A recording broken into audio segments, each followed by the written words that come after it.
96 மெய்யழகன் படத்தை டைரக்ஷன் பண்ண டைரக்டர் பிரேம்குமார் பார்த்தீங்கன்னா இப்போ ரீசெண்டா ஒரு இன்டர்வியூ கொடுத்திருக்காரு. அண்ட் அதுல அவர் அடுத்தது பண்ண போற ப்ராஜெக்ட்ஸை பத்தி ஒரு அப்டேட் ஒன்று கொடுத்திருக்காரு. அண்ட் அந்த வகையில சியான் 64 ப்ராஜெக்ட் வந்து பாத்தீங்கன்னா இப்போதைக்கு ஸ்டார்ட் பண்ண போறதே கிடையாது, அது கொஞ்சம் டிலே ஆக போகுது அப்படிங்கிற மாதிரி சொல்லியிருக்காரு. பிகாஸ் அந்த படத்துக்கான ஸ்கிரிப்ட் வந்து பாத்தீங்கன்னா இன்னுமே முடியலையாமா. ஸ்கிரிப்ட் வரைக்கும் பாத்தீங்கன்னா 3 மாசம் வரைக்கும் தேவைப்படும் அப்படிங்கிற மாதிரி சொல்லியிருக்காரு. அண்ட் அதனால சியான் 64 ப்ராஜெக்ட் வந்து இப்போதைக்கு ஸ்டார்ட் பண்ண போறது கிடையாது, கொஞ்சம் டிலே ஆக போகுது அப்படிங்கிற மாதிரி சொல்லியிருக்காரு. சியான் விக்ரம் அவர்களுக்கு சியான் 63 டிலே ஆச்சு, இப்போ சியான் 64 பாத்தீங்கன்னா டிலே ஆயிருக்கு. பாவங்க நம்ம சியான் விக்ரம் ஃபேன்ஸ். அண்ட் அடுத்ததா பாத்தீங்கன்னா பிரேம்குமார் வந்துட்டு ஃபகத் ஃபாசில் வச்சு ஒரு படம் பண்ண போறோம் அப்படிங்கிற மாதிரி சொல்லியிருக்காரு. அதுதான் அவர் அடுத்த படம் அப்படிங்கிற மாதிரிமே சொல்லியிருக்காரு. ஸோ ஃபகத் ஃபாசில் கூட பண்ற இந்த படம் வந்து பாத்தீங்கன்னா ஒரு ஆக்ஷன் த்ரில்லர் ஃபிலிமா இருக்கும். அண்ட் அதே மாதிரி எமோஷனலுமே கலந்துருக்கும் அப்படிங்கிற மாதிரி சொல்லியிருக்காரு. ஒரு எமோஷனல் கலந்த ஆக்ஷன் த்ரில்லர் திரைப்படமா இந்த ப்ராஜெக்ட் இருக்கும் அப்படிங்கிற மாதிரி சொல்லியிருக்காரு. அண்ட் அதே மாதிரி இந்த படத்துல வந்து பாத்தீங்கன்னா இப்ப 96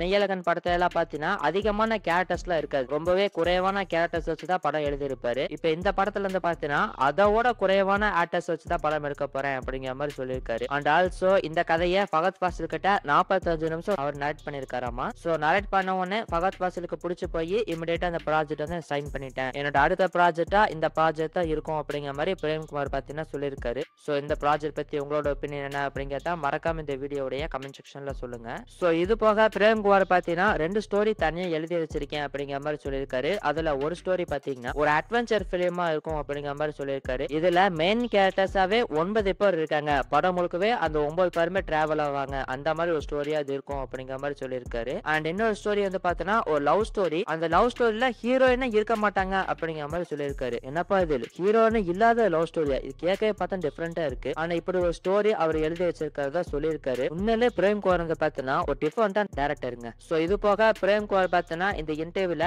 96 பார்ட் 2 பத்தி எந்த விஷயமே ஷேர் பண்ணல. சோ இதை வச்சு பார்க்கும்போது ஒருவேளை 96 பார்ட் 2 டிராப்போ அப்படிங்கிற மாதிரிமே தோணுது. சோ என்ன பண்ண போறாங்க அப்படிங்கறத வெயிட் பண்ணி பார்க்கலாம். சோ இந்த பிரேம்குமாரோடைய இந்த லைனை பத்தி உங்களோட ஒப்பீனியன் என்ன அப்படிங்கறத மறக்காம இந்த வீடியோடைய கமெண்ட் செக்ஷன்ல சொல்லுங்க.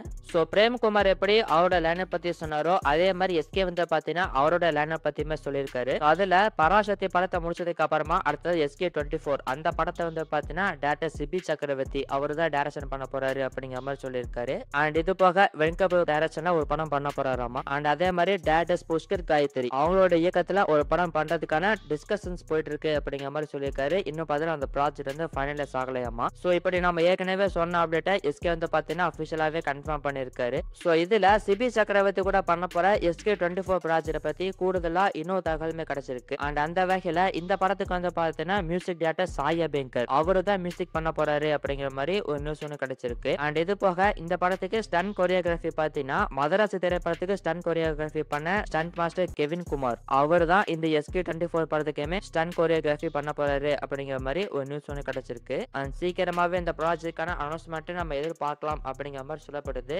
வெயிட் பண்ணி பார்ப்போம். அண்ட் இது போக மதராசி படத்துடைய OTT ரிலீஸ் பத்தியுமே ஒரு அப்டேட் ஒன்று கிடைச்சிருக்கு. அண்ட் அந்த வகையில பாத்தீங்கன்னா அக்டோபர் 3ஆம் தேதி இந்த படம் வந்து ஸ்ட்ரீம் ஆக போகுது, அமேசான் பிரைம்ல ஸ்ட்ரீம் ஆக போகுது அப்படிங்கிற மாதிரி ஒரு நியூஸ் ஒன்று கிடைச்சிருக்கு. அண்ட் அதுல பாத்தீங்கன்னா தமிழ், தெலுங்கு, ஹிந்தி, கன்னடா 4 மொழியில தான் ரிலீஸ் ஆகுது. ஹிந்தி ஸ்ட்ரீமிங் வந்து பாத்தீங்கன்னா 8 வாரம் கழிச்சு தான் ஸ்ட்ரீம் ஆகும் அப்படிங்கிற மாதிரி சொல்லப்படுது, வெயிட் பண்ணி பார்ப்போம்.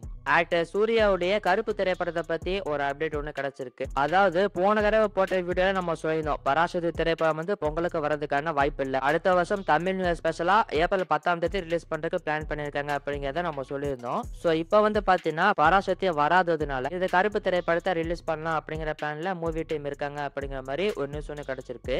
அண்ட் அந்த வகையில இந்த கருப்பு திரைப்படம் பாத்தீங்கன்னா கன்ஃபார்மே பொங்கலுக்கு வரப்போகுது அப்படிங்கிற மாதிரி சொல்லப்படுது. அண்ட் இது போக இதுக்கான அனௌன்ஸ்மெண்ட் வந்து பாத்தீங்கன்னா வர அக்டோபர் 1ஆம் தேதி ஆயுத பூஜா வருது. அக்டோபர் 1ஆம் தேதிக்கு முன்னாடியோ அல்லது அக்டோபர் 1ஆம் தேதியோ இந்த கருப்பு திரைப்படத்துக்கான ரிலீஸ் டேட் அனௌன்ஸ்மெண்ட் ரிலீஸ் பண்ண போறாங்க அப்படிங்கிற மாதிரி ஒரு நியூஸ் ஒன்று கிடைச்சிருக்கு. சோ இந்த கருப்பு திரைப்படத்தை எப்ப ரிலீஸ் பண்ண போறாங்க, இதுக்கான அபிஷியல் அனௌன்ஸ்மெண்ட் இது வருதா அப்படிங்கறத வெயிட் பண்ணி பார்க்கலாம். அண்ட் சூர்யா இப்ப நடிச்சிட்டு இருக்கிற சூர்யா 46 திரைப்படத்தை எடுத்துக்கிட்டோம் அப்படின்னா இப்போதைக்கு இந்த படத்துக்கான 40% ஷூட்டிங்க கம்ப்ளீட் பண்ணி முடிச்சிட்டாங்க அப்படிங்கிற மாதிரி ஒரு நியூஸ் ஒன்று கிடைச்சிருக்கு. அண்ட் ஆல்சோ இந்த படம் வந்து பாத்தீங்கன்னா அடுத்த வருஷம் சம்மருக்கு ரிலீஸ் ஆகும் அப்படிங்கிற மாதிரி தான் ஆரம்பத்துல இருந்து நியூஸ்லாம் வந்தது. ஆனா இப்போ வர நியூஸ் என்ன அப்படின்னு பாத்தீங்கன்னா அடுத்த வருஷம் செகண்ட் ஹாஃப்ல தான் இந்த படம் ரிலீஸ் ஆக போகுது அப்படிங்கிற மாதிரி ஒரு நியூஸ் ஒன்று கிடைச்சிருக்கு. எது எப்படியோ அடுத்த வருஷம் பாத்தீங்கன்னா கருப்பு அண்ட் சூர்யா 46 இந்த 2 திரைப்படமே வந்து ரிலீஸ் ஆயிரும். சூர்யாவுக்கு அடுத்த வருஷம் பார்த்தா 2 திரைப்படம் ரிலீஸ் ஆயிரும். சோ இதுக்கான அபிஷியல் அனௌன்ஸ்மெண்ட் இது வருதா அப்படி அப்படிங்கிறத வெயிட் பண்ணி பார்ப்போம்.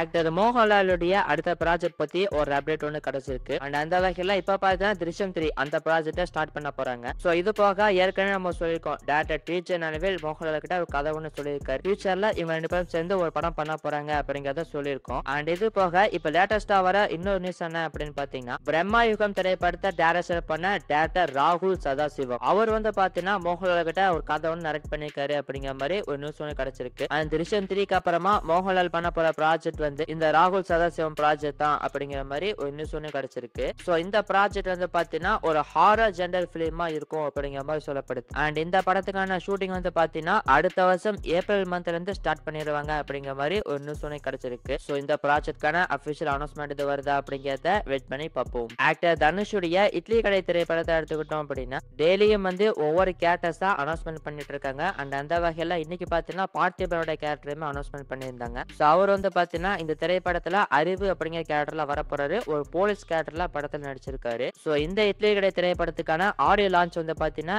ஏப்ரல் 14ஆம் தேதி நடக்க போகுது அப்படிங்கிற மாதிரி கன்ஃபார்ம் பண்ணிருக்காங்க. ஏப்ரல் 14ஆம் தேதி நேரு இண்டோர் ஸ்டேடியம்ல இந்த இட்லி கடை படத்துக்கான ஆடியோ லான்ச் நடக்க போகுது அப்படிங்கிற மாதிரி சொல்லியிருக்காங்க. சோ இந்த தடவை ஆக்டர் தனுஷ் வந்துட்டு எந்த மாதிரி ஸ்பீச் கொடுக்க போறாரு அப்படிங்கறத வெயிட் பண்ணி பார்ப்போம். பிச்சைக்காரன் படத்துடைய காம்போவான விஜய் ஆண்டனி அண்ட் டேரக்டர் சசி இவங்க 2 பேரும் சேர்ந்து இன்னொரு படம் பண்ண போறாங்க அப்படின்னு நம்ம ஏற்கனவே சொல்லியிருக்கோம். சோ இன்னைக்கு வந்து பாத்தீங்கன்னா அந்த ப்ராஜெக்ட் அபிஷியலாவே கன்ஃபார்ம் பண்ணிருக்காங்க. சோ இந்த படத்துக்கான டைட்டில் வந்து பாத்தீங்கன்னா 100 சாமி அப்படிங்கிற மாதிரி வச்சிருக்காங்க. சோ பிச்சைக்காரன் திரைப்படம் வந்து எப்படி ஒரு அம்மா சென்டிமெண்ட் கொண்ட ஒரு திரைப்படமா வந்துச்சோ அதே மாதிரி தான் இந்த படமே பாத்தீங்கன்னா வரப்போகுதுன்னு நினைக்கிறேன். அண்ட் ஆல்சோ இந்த படம் வந்து பாத்தீங்கன்னா 2026 மே மாசம் 1ஆம் தேதி ரிலீஸ் ஆக போகுது அப்படிங்கிற மாதிரியுமே கன்ஃபார்ம் பண்ணிருக்காங்க. சோ அடுத்த வருஷம் சம்மருக்கு ஃபர்ஸ்ட் கன்ஃபார்ம் பண்ண தமிழ் திரைப்படமா இதான் இருக்கும்னு நினைக்கிறேன். சோ இந்த 100 சாமி படத்தை பத்தி உங்களோட ஒப்பீனியன் என்ன அப்படிங்கறத கமெண்ட்ல சொல்லுங்க. ஆக்டர் கார்த்தியுடைய மார்ஷல் திரைப்படத்தை எடுத்துக்கிட்டோம் அப்படின்னா இன்னைக்கு இந்த படத்துக்கான ஷூட்டிங்க ராமேஸ்வரத்துல ஸ்டார்ட் பண்ணிருக்காங்க. சோ இந்த ராமேஸ்வரம் ஷெட்யூல் வந்து பாத்தீங்கன்னா 1 மந்த் பக்கம் ஷெட்யூல் பிளான் பண்ணிருக்காங்க அப்படிங்கிற மாதிரி சொல்லப்படுது. அண்ட் இதை முடிச்சதுக்கு அப்புறமா சென்னையில ஒரு சில லொகேஷன்ஸ்ல படத்துக்கான ஷூட்டிங் நடத்த போறாங்க. சோ அதை முடிச்சுட்டு அதுக்கப்புறமா ஃபுல்லாவே பாத்தீங்கன்னா மறுபடியும் ராமேஸ்வரத்துல தான் ஷூட்டிங் பிளான் பண்ணிருக்காங்க அப்படிங்கிற மாதிரி சொல்லப்படுது. சோ இந்த படம் பாத்தீங்கன்னா பார்ட் 1 பார்ட் 2 அப்படின்னு தான் வரப்போகுது. இப்ப 2 பாட்டுமே சேர்த்து 6 மாசம் ஷூட்டிங் வந்து பாத்தீங்கன்னா பிளான் பண்ணிருக்காங்க. சோ இந்த படத்துக்கான ஷூட்டிங்க எப்ப கம்ப்ளீட் பண்ணி முடிக்க போறாங்க அப்படிங்கறத வெயிட் பண்ணி பார்ப்போம். ஆக்டர் பிரபாஸ் உடைய ஸ்பிரிட் திரைப்படத்தை எடுத்துக்கிட்டோம் அப்படின்னா நம்ம ஏற்கனவே சொல்லியிருந்தோம் செப்டம்பர் மந்த் எண்டில் அந்த படத்துக்கான ஷூட்டிங்கை ஸ்டார்ட் பண்ணிடுவாங்க அப்படிங்கிறது சொல்லியிருக்கோம். ஸோ இப்போ இந்த மந்த் எண்டில் வந்து பார்த்தீங்கன்னா படத்துக்கான ஷூட்டிங்கை ஸ்டார்ட் பண்ணிடுவாங்க. ஸோ இப்போ ரீசெண்டாக அந்த படத்தோட டேரக்டரான சந்தீப் ரெட்டி வங்கா இந்த படத்தை பற்றி என்ன சொல்லியிருக்காரு அப்படின்னு பார்த்தீங்கன்னா இந்த படத்துக்கான 70% பிஜிஎம் ஒர்க் வந்து நாங்கள் கம்ப்ளீட் பண்ணி வச்சுட்டோம் அப்படிங்கிற மாதிரி சொல்லியிருக்காரு. இன்னும் பார்த்தீங்கன்னா படத்துக்கான ஷூட்டிங்கை ஸ்டார்ட் பண்ணல, அதுக்குள்ள வந்து பார்த்தீங்கன்னா பிஜிஎம் ஒர்க்கை கம்ப்ளீட் பண்ணிட்டாங்களாமா. ஏப்பா ஃபாஸ்ட்டாக இருக்கலாம், அதுக்குன்னு இவ்வளோ ஃபாஸ்ட்டாவா? ஸோ இந்த படத்துக்கான ஷூட்டிங்கை எப்போ ஸ்டார்ட் பண்ண போகிறாங்க அப்படிங்கிறத வெயிட் பண்ணி பார்ப்போம்.